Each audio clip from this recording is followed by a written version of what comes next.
বিশ্বনবী নারীদেরকে অনেক বিষয়ে সতর্ক করেছেন যে খবরদার এগুলো করো না। নারীদেরকে টাইট ফিটিং জামা পরতে নিষেধ করেছেন। আল কাসিয়াত আল আরিয়াত আল মাইলাত আল মুমিলাত। কিছু কিছু বোনেরা এমন টাইট বোরকা পরে তার দেহের সব উঁচু নিচু ভাঁজ টের পাওয়া যায়, পুরুষরা আরো বেশি আকৃষ্ট হয়।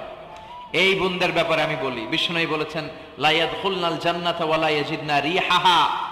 তারা জান্নাতে তো ঢুকবেই না, জান্নাতের ঘ্রাণও এদের নাকে লাগবে না। এখান থেকে জান্নাতে পৌঁছতে আরো 500 বছরের রাস্তা, এত দূরে থাকতেই জান্নাতের ঘ্রাণ আপনার নাকে এসে ধাক্কা দিবে।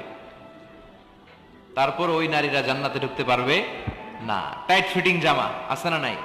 এখন বোরকার মধ্যে অনেক ডিজাইন, ইদানিং এদিকে কিছু ডিজাইন করে পরে, এদিকে করো না, এদিকে করো না, এদিকে করো না, চাইটা বুঝবা না এই জায়গায় এগুলো করে। তো এগুলো করলে তার পর্দার চেয়ে তার সৌন্দর্যের প্রকাশ আরো বেশি হয়ে যায়। এরপরে বিশ্বনবী নিষেধ করেছেন ঝাঁঝালো পারফিউম দিয়ে বেরোতে নিষেধ করেছেন। আমার বোনেরা নিজেদেরকে ক্লিন রাখবেন, পরিচ্ছন্ন